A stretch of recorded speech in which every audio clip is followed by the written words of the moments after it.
नमस्कार मित्रांनो, आज मी तुम्हाला एक असं पुस्तक सांगणार आहे ज्याने लाखो लोकांचे आयुष्य बदलून टाकले।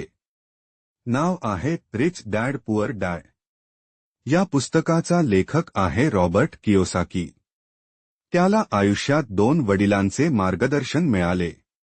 एक होते गरीब वडील आणि दुसरे होते श्रीमंत वडील।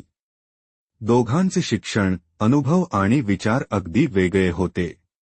आणि याच दोन विचारसरणींच्या संघर्षातून जन्माला आला श्रीमंतीचा खरा मार्ग। चला तर मग आपणही या प्रवासाला सुरुवात करूया। एक दोन वडिलांची कथा। गरीब वडील म्हणायचे, बाळा, चांगलं शिक, चांगली नोकरी मिळव, पगार वाढव आणि सुरक्षित आयुष्य जग। श्रीमंत वडील म्हणायचे, नाही रे, नोकरी करून तू कधीच श्रीमंत होणार नाहीस, पैशाला तुझ्यासाठी काम करायला लाव। दोघेही आपल्या मार्गाने योग्य वाटत होते, पण एक वडील गरिबीच्या चक्रात अडकले, तर दुसरे वडील श्रीमंतीकडे पोहोचले। इथला पहिला धडा स्पष्ट आहे, शिक्षण महत्त्वाचं आहे, पण आर्थिक शिक्षणाशिवाय आयुष्य अपूर्ण आहे। दोन संपत्तीची खरी व्याख्या। आपण सगळेच म्हणतो पैसा म्हणजे पगार, पण श्रीमंत वडील म्हणायचे, पैसा म्हणजे अशी मालमत्ता जी तुला सतत उत्पन्न देईल। घर घेतलंस आणि भरायला लागलास तर ते तुझं ओझं आहे, लायबिलिटी। पण तेच घर जर भाड्याने दिलंस तर ते ॲसेट आहे।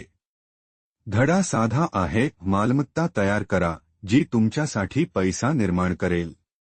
तीन पैशाची शर्यत, रॅट रेस। आपण सगळे एका धावपळीत अडकलो आहोत।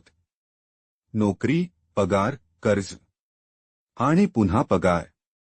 यालाच म्हणतात रॅट रेस, पैशामागे धावायची अखंड शर्यत। पण श्रीमंत वडील म्हणाले, या शर्यतीतून बाहेर पडायचं असेल तर पैसा तुझ्यासाठी काम करायला हवा। धडात गुंतवणूक शिका, व्यवसाय शिका, अन्यथा तुम्ही आयुष्यभर या शर्यतीत धावत राहाल। 4 आर्थिक शिक्षणाचे महत्त्व। शाळा आपल्याला अनेक विषय शिकवते, गणित, इतिहास, भूगोल, पण पैशाची भाषा शिकवत नाही। इन्कम, एक्सपेन्स, ॲसेट, लायबिलिटी हे शब्द खरेच आयुष्य ठरवतात।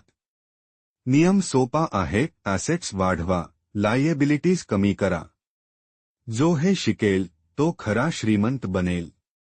5 धोका घेण्याची हिंमत। गरीब वडील म्हणाले, बाळा, धोका घेऊ नकोस, सुरक्षित राहा। श्रीमंत वडील म्हणाले, धोका घे, पण शहाणपणाने घे, शिकून घे। लक्षात ठेवा, सुरक्षितता म्हणजे स्थिरता नाही। रिस्क घेणारे लोक अपयशातून शिकतात आणि पुढे जातात। धैर्याशिवाय मोठेपणा मिळत नाही। 6 मनोवृत्ती। गरीब मानसिकता काय म्हणते? मी हे परवडवू शकत नाही। श्रीमंत मानसिकता काय म्हणते? मी हे परवडवण्यासाठी काय करू शकतो? हेच खरे अंतर आहे। विचारसरणी बदलली की आयुष्य बदलतं। श्रीमंती ही बँकेतल्या पैशात नसते, ती आपल्या विचारात असते। 7 काम पैशासाठी नाही, शिकण्यासाठी करा। नोकरी फक्त पगारासाठी करू नका। शिका, लोकांशी कसं बोलायचं, विक्री कशी करायची, मार्केटिंग कसं करायचं, गुंतवणूक कशी करायची। हे कौशल्य तुमच्या आयुष्याचं खरं भांडवल आहे। पगार कमी मिळाला तरी चालेल, पण जर तुम्हाला कौशल्य मिळालं तर भविष्यात कोणीही तुम्हाला थांबवू शकत नाही। 8 अडथळे आणि भीती। बहुतेक लोक श्रीमंत का होत नाहीत?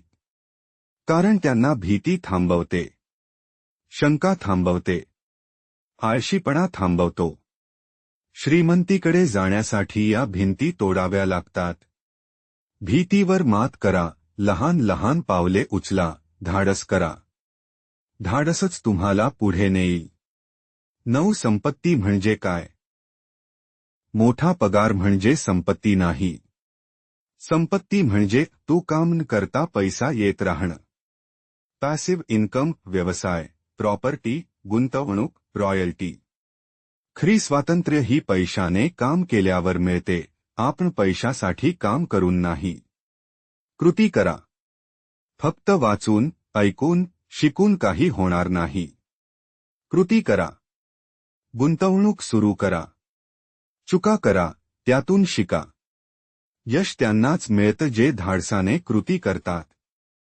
जे फक्त स्वप्न पाहतात त्यांना फक्त स्वप्न मिळतात. शेवटचा संदेश.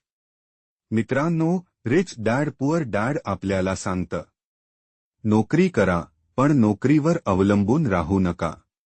पैशासाठी काम करू नका, पैशाला तुमच्यासाठी काम करू द्या. शिक्षण, कौशल्य, गुंतवणूक, खरी श्रीमंती. लक्षात ठेवा, श्रीमंती बँकेतल्या पैशात नाही, ती तुमच्या विचारात आहे. आजपासून ठरवा, पैशाचा गुलाम होता, पैशाला तुमचा गुलाम बनवायचं. तेव्हाच तुम्हाला खरं स्वातंत्र्य आणि खरं आयुष्य मिळेल. नमस्कार मित्रांनो, आज मी तुम्हाला एक असं पुस्तक सांगणार आहे ज्याने लाखो लोकांचे आयुष्य बदलून टाकले.